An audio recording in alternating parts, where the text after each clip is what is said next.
গ্রীষ্মের প্রচণ্ড তাপদাহে সবারই হাঁসফাঁস অবস্থা। তীব্র গরমে দীর্ঘ সময় রোদে থাকলে বা শারীরিক পরিশ্রম করলে যে কেউ অসুস্থ হয়ে যেতে পারেন। মানবদেহের স্বাভাবিক তাপমাত্রা 98.6 ডিগ্রি ফারেনহাইট। কোনো কারণে শরীরের তাপমাত্রা 104 ডিগ্রি বেশি হয়ে গেলে মানুষের রক্তচাপ কমে যায়, এমনকি অচেতনও হয়ে পড়তে পারে। এই সমস্যাকে চিকিৎসা বিজ্ঞানের পরিভাষায় হিট স্ট্রোক বলে। যথাসময় চিকিৎসা না করলে মৃত্যু পর্যন্ত হতে পারে। স্বাভাবিকভাবে আমাদের মস্তিষ্কের হাইপোথ্যালামাস শরীরের তাপমাত্রাকে নিয়ন্ত্রণ করে। তাপমাত্রা বাড়লে শরীরের রক্তনালী প্রসারণের মাধ্যমে অথবা ঘামের মাধ্যমে তাপ হারায় ও ভারসাম্য নিয়ন্ত্রণ করার চেষ্টা করে। প্রচণ্ড গরমে দীর্ঘ সময় থাকলে অথবা অতিরিক্ত পরিশ্রম করলে শরীরের তাপমাত্রা নিয়ন্ত্রণ ক্ষমতা হারিয়ে ফেলে, যার কারণে হিটস্ট্রোক হয়। তো আসুন জেনে নাও যাক কাদের হিটস্ট্রোক বেশি হয়। বৃদ্ধ ও শিশুদের তাপমাত্রার নিয়ন্ত্রণ কম থাকে, তাই তাদের হিটস্ট্রোক বেশি হয়।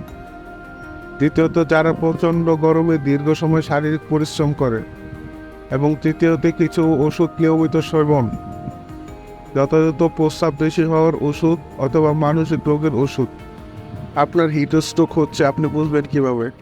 মাথা ঝিমঝিম করা, অসংলগ্ন আচরণ, নিঃশ্বাস দ্রুত হওয়া, রক্তচাপ কমে যাওয়া, ঘাম বন্ধ হয়ে যাওয়া ও ত্বক শুষ্ক হয়ে পড়া, প্রস্রাবের পরিমাণ কমে যাওয়া, ত্বক শুষ্ক ও লালচে হয়ে যাওয়া, রোগী অজ্ঞান হয়ে যেতে পারে। কারো হিটস্ট্রোক হলে যেসব ব্যবস্থা নিতে হবে, এসব ব্যবস্থার মধ্যে রয়েছে রোগীকে অপেক্ষাকৃত শীতল কোনো স্থানে নিয়ে যেতে হবে, ভেজা কাপড় দিয়ে শরীর মুছে দিন, ফ্যান ছেড়ে দিন এবং বাতাস করুন, প্রচুর পানি এবং খাবার স্যালাইন পান করতে দিন, দাঁতে বগলে অথবা কুচকুচিয়ে বরফ দিন, দ্রুত হাসপাতালে নেওয়ার ব্যবস্থা করুন। এখন এটি প্রতিরোধের উপায় হলো গরমের দিনে কিছু নিয়ম মেনে চললে হিটস্ট্রোক থেকে বাঁচা যায়।